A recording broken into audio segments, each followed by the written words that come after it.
Winasak din ng pagyanig ang simbahan sa bayan ng Lubok na ikalawang pinakamatandang simbahan sa buong probinsya.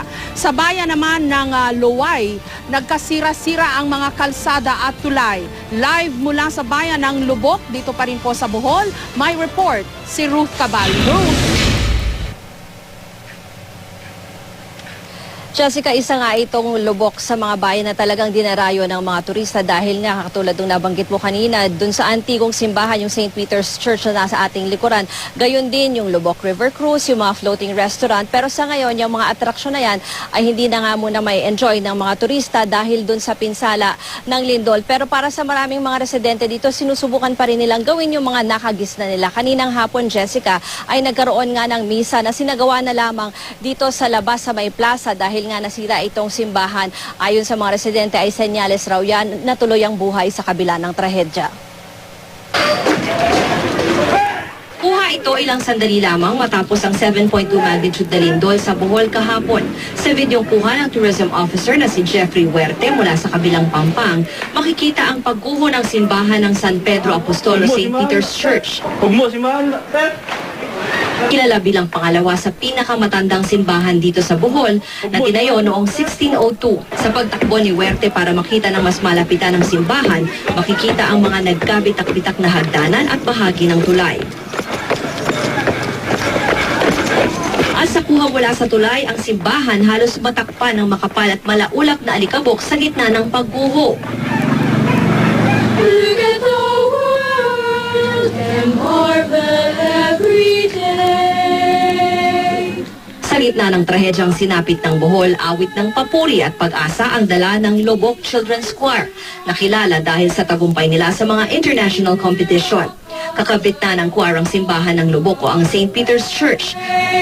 Praise to thee, O Lord, for all creation. Linggo-linggo kumakanta ang choir sa misa rito. Pero ngayon, mga upuan na lang natira sa pwesto nila sa second floor ng simbahan. Malungkot po kasi wala na kaming simbahan. Dahil nagbagsakan ng mga pader ng simbahan, halos butas na ang buong struktura. Pero kita pa rin ang ganda. May mga painting o guhit ng mga anghel at iba't ibang santo sa kisame. May mga medalyo na disenyo. May mga nakatayo pang pillars. Sa gilid ng simbahan, buo pa ang rebulto ng Birheng Maria. Wasak din ang Museo de Lubok sa likod ng simbahan. Nakabantay ang mga pulis dahil naiwan pa sa loob ang mga antigong gamit. Sa tindi naman ng epekto ng pagyanig sa bell tower, bumagsak na nga ang kampana nito. Ngayon, sarado pa ang ilang kalsadang papuntang Lubok at ang papasok sa bayan ng Luway. Sumakay kami ng motorsiklo, ito lang ang pinapayagang magdaan. Malalaki kasi ang bitak sa kalsada at may mga uka rin sa ilang tulay. Sa Villa Limpia, maraming bahay ang napinsala, yari man sa kahoy o konkreto. Patong-patong na plywood na nga lang ang natira sa bahay ni Mang Teodosio. Lahat ng lindol na daanan ko, ito ang pinakamalakas. Nakadapa na kami. Sabi nila, mag-move on raw. Ganyan lang ang pangarap ko. Patulong saan mga anak ko, siguro makaya lang. Kaya magdasal lang. Sa lugar naman daw na ito, nasawi ang mag-inang Catherine at Ivy Castro matapos badaganan ng pader. Nung inukay namin to, magkayakap sila na para nakaupo baga, gano'n. Kasi hindi sila doon sila nakatingin sa bahay, baka matagalan sila. Kinakatakutan nila? Opo. Hindi na lang itong rekoran nila. Yung pala katagal sa kanila. Nandito rin sa Luway ang kinilala ng National Historical Institute na Heritage House, ang Clarin Ancestral House, na 173 years old na at isa ng museo. Di rin ito nakaligtas sa tindi ng pagyanig kahapon.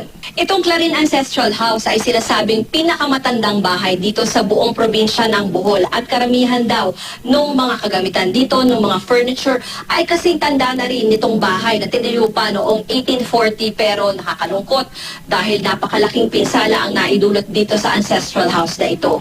Dito naman tayo sa loob ng kanilang kitchen. Ito raw dining table ay yung original pa na ginamit talaga nung pamilya Clarin. Dito rin rin daw sa kwartong ito tinanggap ang dating Pangulong Manuel L. Quezon. Dalawa kasi sa miyembro ng pamilya Clarin ay mga dating senador. Pero kita nyo naman yung naging pinsala sa mga gamit at kahit itong mga Chinese porcelain na nabasag, sinasabing kasing tanda na rin ang bahay na ito. Maraming iba pang antigong gamit ang natumba at nasira. Ang mga digding at haligi ng bahay may bitak na rin. Nanghihinayang po kami dahil po lahat ng gamit, mga luma po ito. At saka humihingi po kami ng tulong ng NHI kung paano ito ma-restore. Ang simbahan ng Luway, ang Santissima Trinidad Parish, bumagsak din ang harapan. Pero naiwang buo pa ang bahagi ng bubong kung nasaan ang imahe ng Holy Trinity. Sa labas ng simbahan na hatiman sa gitna, nakatayo pa rin ang imaheng ito. Masakit para sa amin Tagaluway na ito nangyari ng aming simbahan. Hindi namin alam kung paano kami magsimula ngayon, kung sino tutulong sa amin. Sa bayan ng Albuquerque, maliit na bahagi lang sa harap ng simbahan ng Santa Monica ang napinsala ng lindol. Then, nung inano po siya, nung ginawa, sabay naman po siya ng igit. Kayang nakikita nyo na yan sa second floor ng simbahan, no? Yung may parang part dyan na may parang cabinet. Ang kwento sa atin ni Father Andy Aiko, yung parish priest dito, nasa harapan daw niyan yung pipe organ na 1800s pa daw nang ilagay dito sa simbahan. Umaasa nga sila na mananatiling maayos pa rin yung pipe organ na yan at ma-recover pa nila kasi working pa raw yan hanggang ngayon dahil napaayos naman yan. At kung makikita naman natin ay buo pa naman yung pader sa paligid ng kinalalagyan ng pipe organ. Kaya isa yan sa umaasa sila, Father, na ma-recover daw nila. Alam mo ba, Jessica, nakaschedule pala sa restoration at repair itong simbahan ngayong taon. Ang sabi sa atin ni Father ay dapat nga daw this month yung deadline ng bidding. Kaya lang nga, dahil sa nangyari dito sa Lindol, ay mukhang talagang malaki-laki ngayon yung kailangang i-restore o baka nga i-rebuild at tuluyang buuin pa ito ulit simbahan, Jessica. Okay, one thing remarkable, Ruth, ewan ko kung napansin mo rin, no? Yung napakatatag na napakatibay na pananampalataya ng mga tiga-Bohol. Nakakapanindig balahibong makita na kahit may mga sirang simbahan, nagmimisa yung mga tao sa mga open spaces at tuloy pa rin ang buhay at hindi sila nawawala ng pag-asa sa kabila nitong napakalaking at napakalakas na pagyanig na dumating sa kanilang buhay.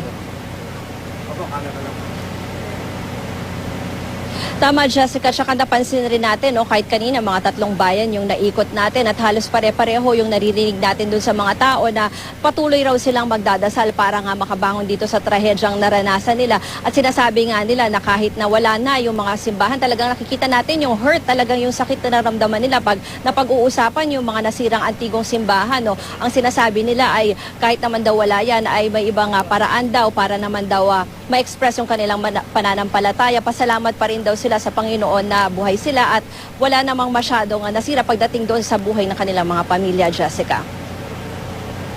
Maraming salamat sa iyo, Ruth Cabal, at ingat kayo dyan sa inyong kinaroroonan.